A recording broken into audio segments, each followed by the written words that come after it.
All right, well, welcome if you're watching the video. My name is Suzanne Harold, I'm the library director, and I forgot to hit record at the very beginning, but we were just doing introductions.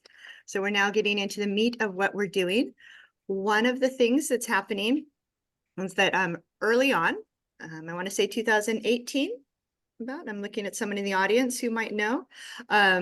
The Library Foundation applied for and received a grant from the National Endowment for the Humanities. It's called a Challenge Infrastructure Grant. It's a 3-to-1 match. So NEH has pledged $500,000 to us on the ground, or the caveat that we raise another $1.5 million. And we did that through the general obligation bond that passed in November 2022. And I want to take a second and personally thank Ruth Metz, consultant that worked with the foundation and made the grant happen. So without Ruth, we would not have this. So thank you, Ruth. Let's see, I'm going to say bye. The resulting, so we have now $2 million dedicated to a humanities center in the basement of the library. Currently, there's just under 9,000 square feet in the basement that's been used for storage for the last 50 some years. With this money from NEH, we'll be able to transform it into rooms for meetings, programs, events, exhibits, and safe storage of the tens of thousands of libraries' archival holdings that document 170 years of Astoria and Pacific Northwest history. So we are super excited about that. But part of the process, because our building is over 50 years old, it could be a historic building. And so they require a process where if the outside is changing at all, the visual aspect, there's a process that we need to go through and it's called Section 106. So we've started that. They have determined that the changes that we're proposing, basically taking the two big concrete panels and replacing them with windows to let in northern light and more windows on the west-facing 10th Street entrance, putting in windows there, that does change the outside and the look of the building. So we have to do mitigating measures. We're proposing photo documentation of the building as it is during the whole renovation project and the completed building. And then putting those photos and additional information about the historical drawings, the architect, that kind of architectural history on the library's archival website and in our in-person archives in the basement. So those will be accessible to the public. So part of this meeting is letting all of you know about that and soliciting input on your thoughts on the changes that we are proposing to the outside of the building and for the mitigating measures, if you think those are a good option. So we have on the website where you clicked to get to this video, very soon there will be a quick summary of what I just said with a link to email us, or you can email us now at comments@astorialibrary.org, or I have some in-paper comment forms here at the library flag room. All right, David or Diana, anything else that I failed to mention? I don't know if you wanted to just say, the grant was based on the creation of a humanities center in the basement and what that all might encompass. No, yeah. So it is specifically this $2 million is to create a humanities center, and that will be an enlarged flag room. So the kind of what we have right now that we use for programs, but larger and more flexible. There will be storage of the archives with areas to see things. There'll be a more accessible room with the local history. So we're developing different ways that there will be programs and exhibit space and an area really for the community to come together and learn and connect and get excited about history and about just learning in general. Mm-hmm. Yep, exactly. And this is a very standard process, just to let you know. And if you read the detail on here, the Section 106 is in that underneath that second heading, and then there's something called SHPO, and that's the State Historic Preservation Office that we coordinate with locally, and then they send documents to NEH, and so then the mitigating measures are an outgrowth of those communications. And so your comments really are the mitigating measures appropriate for the project. And so we hope you support it. Yes, and comments would be helpful. We can show to NEH that we reached out and that our community Right. supports the project.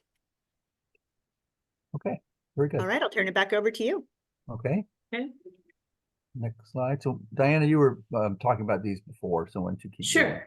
So in September, we had surveys, questionnaires that were available for a month, and I think we got around 60 or 70 responses. And from that, we had two questions in the questionnaire. One was, how would you describe the spirit or character of Astoria? And these were the words, this is called a word cloud. So the words that are the largest were the ones that showed up the most. So this was really informative for us. You know, a lot of fishing, water, hardworking, resilient. It's a fun inspiration for us early in the design process.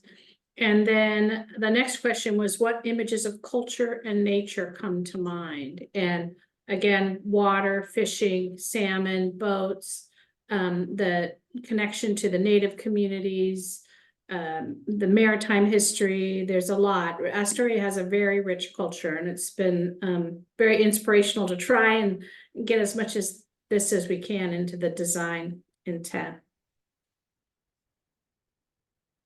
Do you want to talk about the red thread, Sure. David? Yeah.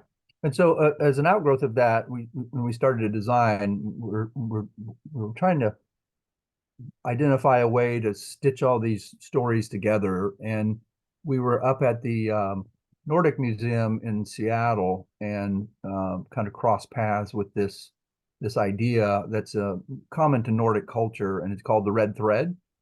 And I'll just read it for us. And the red thread is about the heart of the matter or common denominator of something. It is an essence that links together the soul of an experience, the narrative, a unified style, and this last part is probably the most relatable, or the collective heritage of many peoples. And so while this was basically about the Nordic culture, we kind of grabbed onto this and said, well, based on the word cloud and our understanding of Astoria, it is a diverse set of cultures. And we want to try to knit the story together about all these cultures within the library and try to represent a broad cross-section of the diversity that is your community. And so we, obviously, there are the tribal communities and the Nordic community and the Chinese community are probably the three most often seen and heard and told about in the written word when we were doing our research. And we know that though there are, like when you see Astoria, that there are new communities, and we want to try to represent the new communities as that kind of fourth community. And then also, as we were talking about before, and in the word cloud, there's the Astoria and its natural beauty in terms of the river and water and the timber and forest and wood and trees. And so, and then the library itself, which is a 1967 kind of mid-century modern, basically that's a very good representation of that era. And it's got a lot of furniture from that era that is original to the library and to the building. So it's like well over 50 years old also. So we're going to kind of stitch all these things together in a way that you can, when you walk into the library, even before you walk into the library, you get a feeling and it communicates with you that this is about your community and your in particular your cultural communities. So if you want to go to the next, and so some examples of that are, we've got the water as a major natural force, and then different cultures have depended on it in different ways. There's a upper left is a Native American shot of a Native American fishing net. And then the middle one, of course, just different kinds of nautical knots. And then the salmon itself and tall ships as another kind of influence. And then the next one is more about wood and the dependence on the forests, in particular for native cultures. The cedar tree, the western cedar, provided a lot of their cultural and everyday kind of objects that they used and depended on. One is to create their shelters, The other is their canoes and their paddles, and even their wear, the like hats and capes and other kinds of everyday wear. And of course, it's a modern day construction material also. So there's a real strong wood connection here. And wood in Scandinavian culture Well, too. yeah, right, exactly. And then we were just exploring shapes in an abstract form. On the upper left is an abstraction of kind of river and shadows on a flowing river. In the middle, just that kind of conical cedar hat and a cedar rope net. And then the others are more modern shapes from different kinds of 1960s modern era furniture. So we were just kind of, this is just a slide to exploring shape and form and flow. And so as that is an introduction to ideas, we'll start talking about where we are now with the building design. So outside is very similar. You've seen this for a while. This is from the northwest corner, looking back on the north elevation, as Suzanne just mentioned.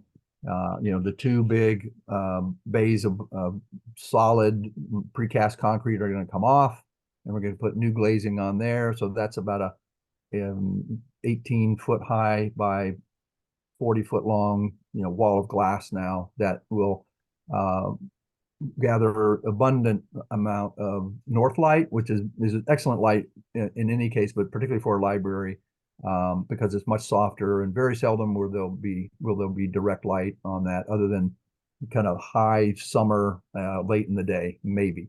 And then on the right is the west elevation, the 10th Avenue elevation, where that's all solid except kind of the doorway, which people are probably very familiar with. So we're going to open that up and have it just be much more inviting. The right of this is we'll be redoing the parking lot, and there's an accessible path from the ADA spot in the parking lot up to the main entrance. And then the steps are also where they slightly different location. But then that front porch entry is covered. So you'll have an opportunity as you're arriving to the library to kind of get yourself together and then go inside. And then when you're coming out, a way to kind of, zip up your parka and make sure you're ready for the rain at certain times, right? And so, and also it provides a degree of shade from that west elevation. And then one of the other big changes is, that far right little corner of the parking lot is where you basically return your books now. So staff has to come outside, navigate multiple levels, pushing carts, in bad weather, and then make their way back inside. So one of the big changes is that area right there, that is the south entry now, will be converted to the book drop. So you'll be able to kind of hop out of your car, come under shelter, put your books in, and then get back in your car, and staff will be able to just kind of, happily be inside to get your books. So it's better for everyone in that way. So that's kind of the consistent design that we started with has just been refined a little bit. Okay. And then just to give you kind of a sample of what could happen on this west elevation, this is a project we did several years ago. It's in Hillsboro, Oregon, and it's the Chute Park Library. And we reclad this kind of 1970s era building and moved the entrance over to this west side. And then again, it has kind of a canopy on it. And this kind of white material on the glass is called ceramic frit. And what it does, has many benefits. One is to kind of filter out, mitigate heat gain whenever there is light on that west elevation, and that would be probably the hottest times of day. As we know, things are warming up around Oregon, and it's also a great opportunity to have something that is more artful and screens the entry area in, like the children will be inside this one area on the right, and there'll be a small study room on the left of the door. So it adds a little bit of, I would say, privacy and separation, but also of interest. So that's something we'll be working on for the next couple of weeks, exactly what that is. We'll be reaching out to, and some of you might be on the call today, but we'll be reaching out to several people that represent some of these different communities. We have met with some already and gotten your input on some of these, but then specifically some of the cultural icons and symbols and everyday objects that are meaningful to the different communities is what we want to try and gather, and then produce something like at least not like this, but in a similar vein as this artwork on the Shute Park Library. And so in terms of the plan, again, it's very similar to what you've seen for quite some time. The entry is off that west elevation of 10th Street, and you go through the vestibule. Like I mentioned, to the left of the vestibule as you come in, from the outside, you'll see a study room right there, and then on the right of the entry, looking in, you'll be able to kind of see into the children's area. So what that also does is provide natural light where there is none now. And so coming through the vestibule to the lobby, you'll encounter a staff desk, and then to the right will be the children, and to the left will be the reading room. And on the children's side, there are kind of 3 parts to the children's area. There's, as you come in, maybe 4 parts, I guess. There's a kind of a arts and crafts area right there where there's these 2 small tables. And up from that is an early learning center. And I think we have some images of that to give you a little more information. And then below that is more of a kind of a table for computers. And then on the right of that is more like the reading and kind of a relaxation area. So just from very active to kind of more quiet in the deeper side. And then left of the lobby is the main reading room. And the 2 big changes here are the stacks and the mezzanine will be removed on that kind of east end of the reading room. And then the large opening that will be connecting the main level to the basement level. And that roughly is about 20 feet by 40 feet. And so that coincides with the structural grid of the building. And so that also aligns with the new windows on that north elevation on Duane Street. And then just some other things off of the reading room. There's the teen area, and we have images of all these things. And then kind of behind the children is the staff workroom, which is the room you're in now.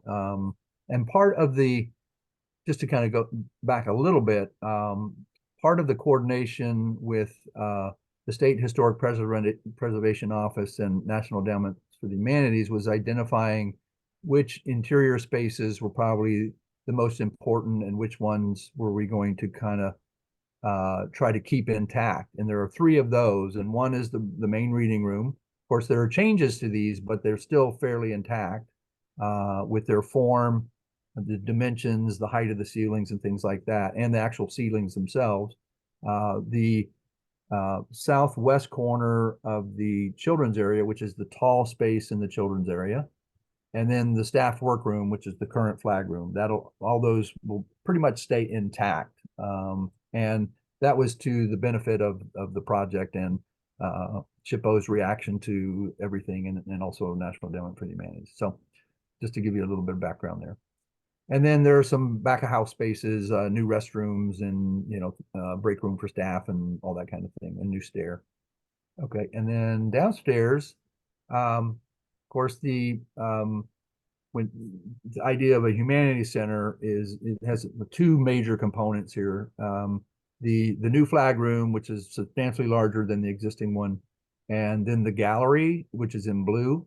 And you'll see under gallery, there's a dashed line, and that line represents the floor above, and that line with the stair in it, and right there is the open part, and then to the right is it's covered, and to the top and bottom of it, it is about an 11-foot ceiling. So that's very open, very flexible space. The left wall is for exhibits, and then there's enough room for freestanding exhibits also. And then surrounding that whole blue area are a couple things. There's more collection, which is all low, about 54 inches, and movable. So it offers a lot of flexibility for this space.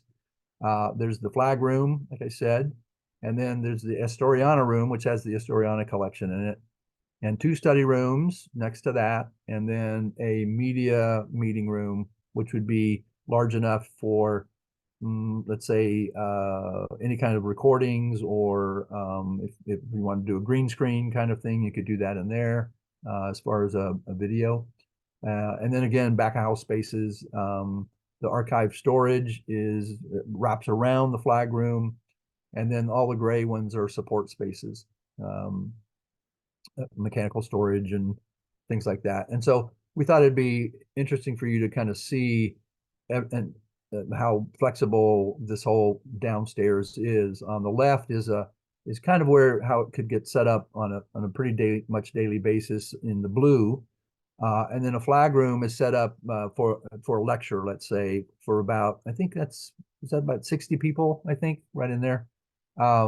And along the long wall there would be a screen, and I think at this point we're actually thinking about more of a large wall monitor versus a projected image. The quality is much higher, and they're actually easier to deal with than projectors. But then if you were to have a larger event, let's say, okay, we have a speaker, a poet, who a writer, that you might need 100 people that could actually participate. Then the diagram on the right shows reorienting the audience, and then opening this set of doors, and then continuing chairs outside and into the gallery area. And that's made possible by shifting the furniture around a little bit and having those low library shelves on wheels where you can just kind of roll them out of the way.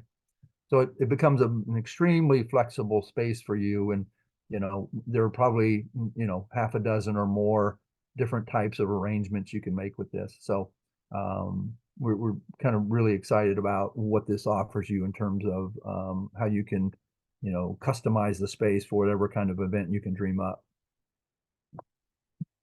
And then, so just some images of what we're talking about right now. But here's the space and the windows that we've been looking at for a while now.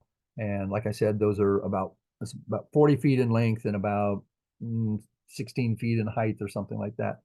And then you can kind of see the opening down into the basement, and with a railing. On the left are several long tables, 4 feet by 7 feet, that can accommodate 4 or more people at them for computers. And if you wanted to bring your own computer, you could plug into a table.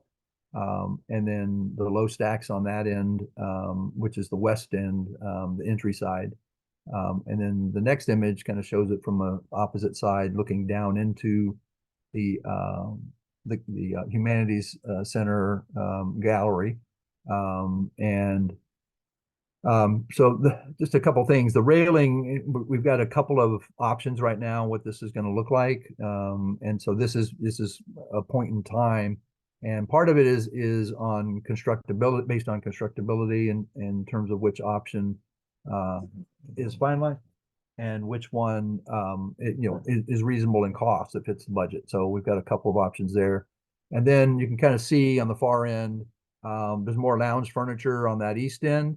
And then on the right, you kind of get a glimpse of the computer tables again. And then beyond that are kind of some glass wall panels that connect the teens, separate them, but connect them in a way. And that's a key kind of consideration for teens.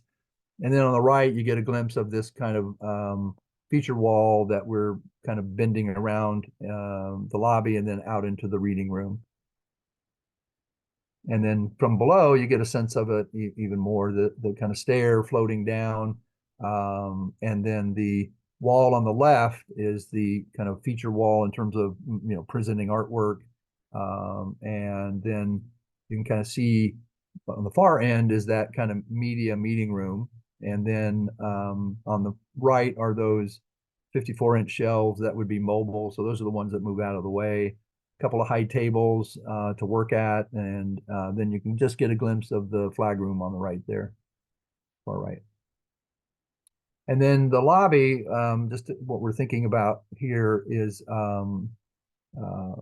that that wall is actually a wall that has staff behind it. So there's a couple things that need to happen here. And one is there's a slight visual, but mainly a audio connection between the lobby desk and the staff that would be working behind it, just for a sense of backup and somewhat in terms of safety security.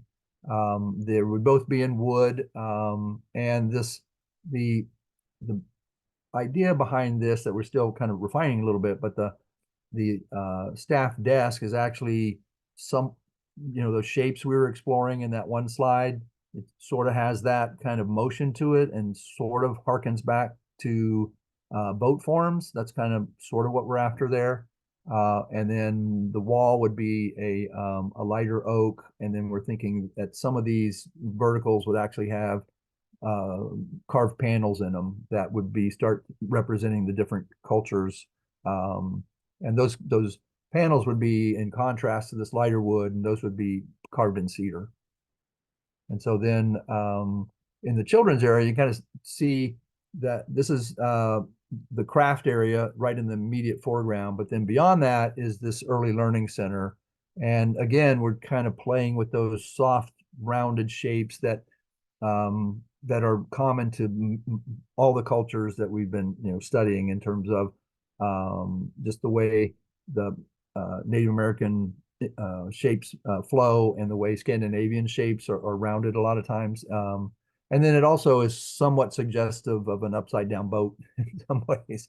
And then we've got these little niches for children on each side that like little cave-like spaces in a way with portals that connect there. And then on the wall, that's still to be determined, but there are all kinds of things that we're thinking about here that also, yeah, and this is a great slide. There are some kind of prefabricated early learning tactile interactive panels that we can purchase. There are also things that we can design to customize it. We were thinking of, something that would be fun inside there would be a miniature, captain steering wheel kind of thing where kids could kind of feel like they're steering something. And then while this cubby isn't the same, this is the idea where a child could go inside a smaller space that's scaled to them. And then specific furniture that could go in here are these kind of stacked kind of cushion things that we just thought it's kind of reminded us of a tide pool in a way. There's these kind of shapes and forms that kind of where water comes in and comes out, and they're rounded, and these are much softer than the tide pools that you would be in normally. So you can kind of lounge on these. You can see a couple of adults on the left, but we were imagining an adult and a child, and they could be kind of sitting on these. Also, it's tactile and physical for children to kind of climb over, and so that's also an important part of early learning. And those are kind of suggested in this rendering right here. Okay, and then the next slide. This is just the teen area, and there's enough room in here for probably a dozen teens at any one time, and maybe more if they wanted to squeeze in. But it separates into two areas. On the left diagram is the plan. On the right, the diagram is kind of we've cut off the ceiling, and you're looking down into that space. And let's look at the right diagram. It's easier to talk to and maybe visualize. As you walk in, there's a table that will be on wheels, so they can move that thing around. And on that wall is kind of display elements and a marker board, and then a pegboard, And then on the other end are storage cabinets and a monitor where they can do video games and homework too. And then there's these kind of quasi chair, beanbag pieces of furniture that they can drag around. So they can make this room their own. They can change the furniture however they want, and it just gives them a home to be. And I have to say, your team group is extremely impressive. Very engaged, very excited about the possibilities. We met with them twice and came away very impressed. And so your community is doing something right by your teens here. And then here are some images on the upper left is kind of a collaboration wall where they'll be able to tack things and do marker boards. In the top middle, those are something like that. We haven't actually specified the furniture yet, but it's something like that. They really requested, hey, we wanted to have bean bags. They won't be bean bags, but it'll be something very casual. And then on the bottom is kind of a pegboard. They do a lot of three-dimensional kind of pieces that you've probably seen in the library. And so this is a very fun way for them to display them within their own space. And people can actually see them because they're connected with the main reading room via a wall of glass.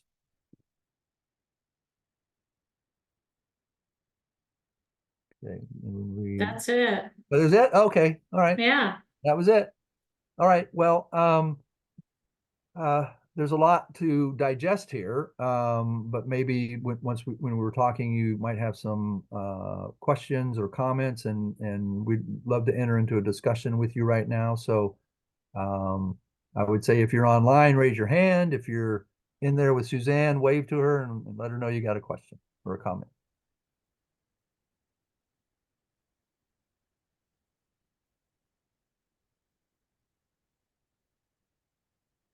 Suzanne, are you on mute? I was on mute. Sorry, what were you saying, David? The person asking the question from to you. Oh, yeah, Dave, do you want to come up here and ask your question? He did not want to. Thank you, Dave, for doing it. All right, we have a person coming up to ask a question. Okay. You don't have to be on. Yes, you are close enough.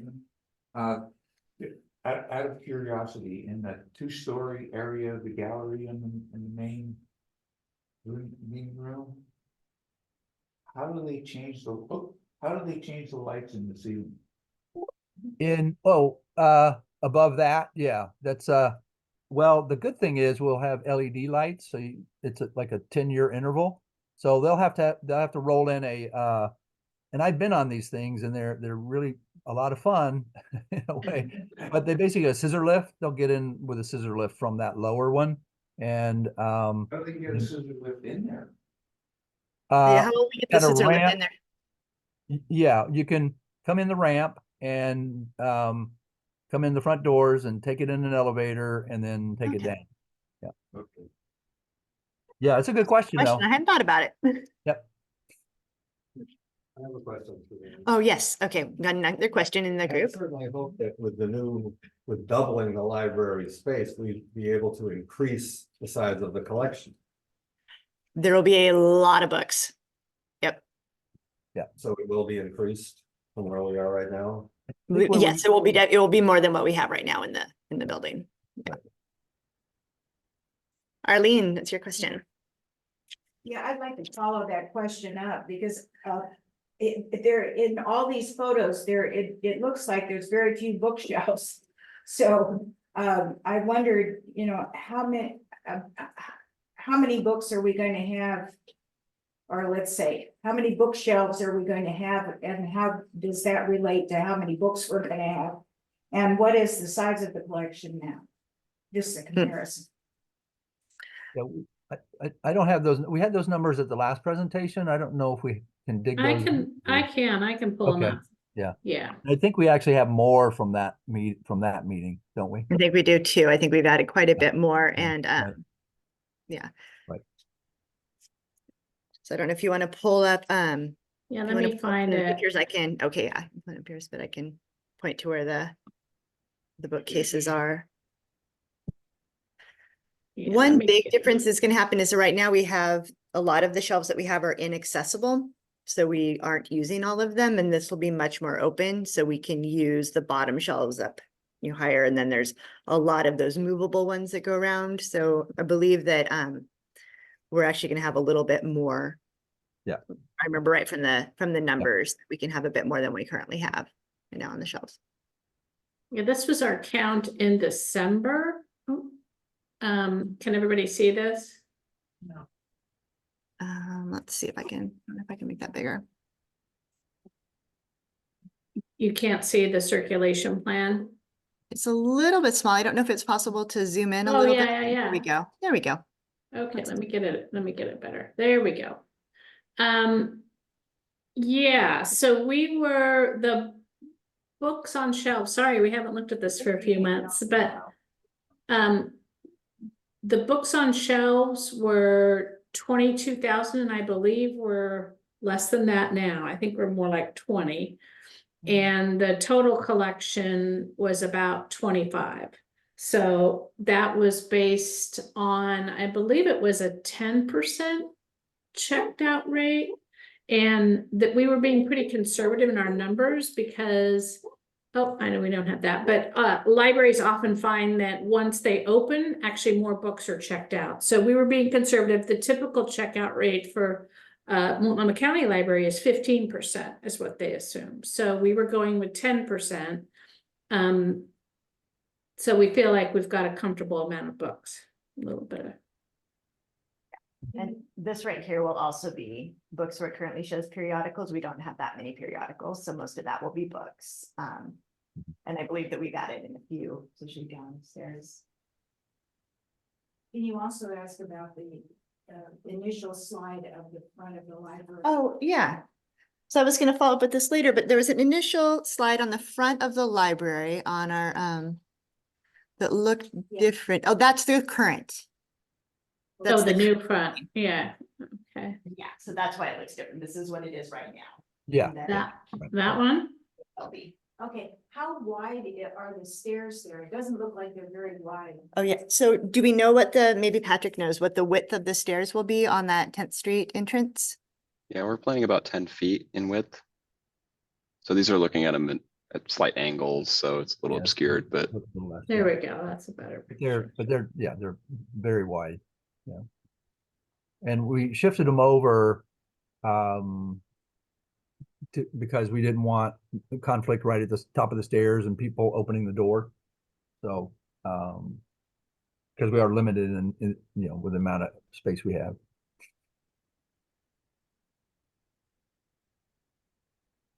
Do we have any questions or comments from those online?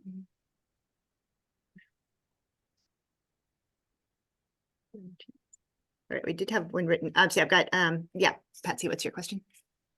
I'm with the Friends of the Library, and I mentioned at the last meeting at City Hall that we're interested in selling used books. And you asked me what kind of space we needed, but I think you know better than I. Space to process and a space to sell. Right. And we actually looked at the plan, and Patrick, if you want to pull this up, the basement plan up.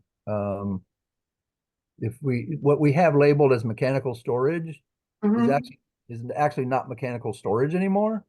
It could be, it's not mechanical, I should say, but it could be storage, it could be space for friends. So that offers up some additional space that we weren't, because we were able to locate all the mechanical equipment on the roof.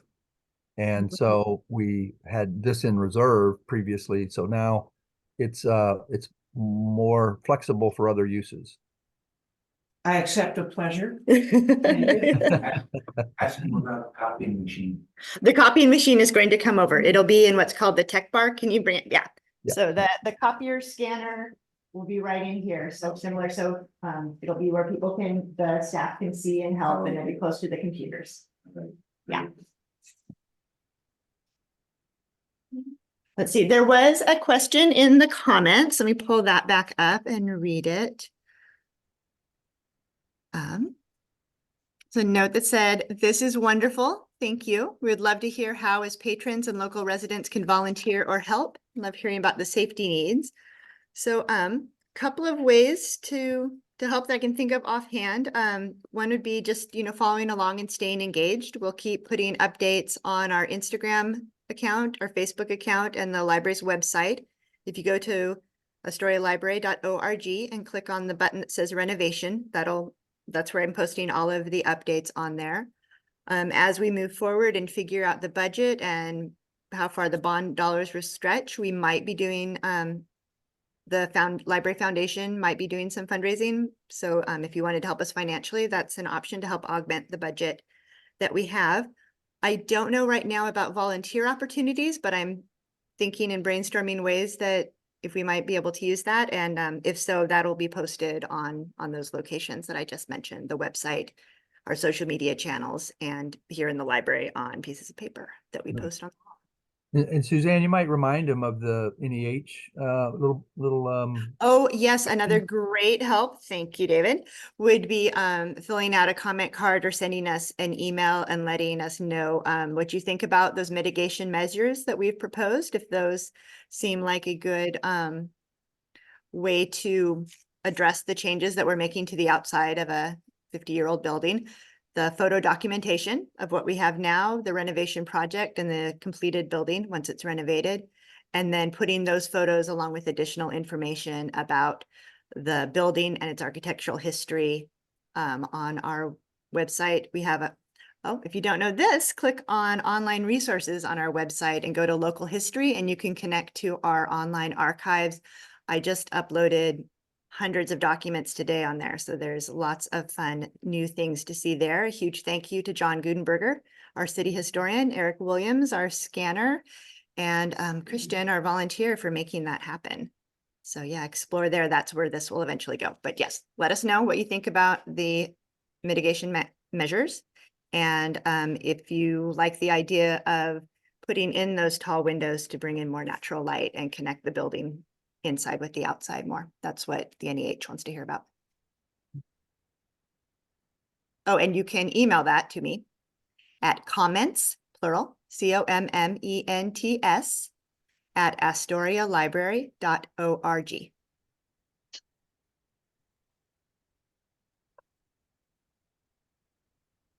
All right, is that Is there every, oh, information about the mitigation efforts online?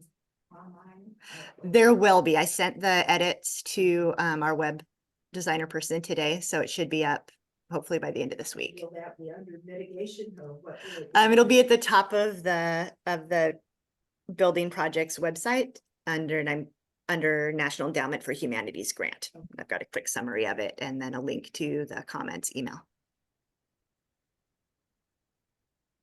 All right, any more questions in the flag room or online? Well, thank you everyone for coming and for your attention and your great questions and support. Like I said before, reach out at any time to me, either through the comments email or directly at the library. I'd be happy to talk about this further. yeah. Thank you all. All right, Thank good you. night. Good Thank night. you. Bye.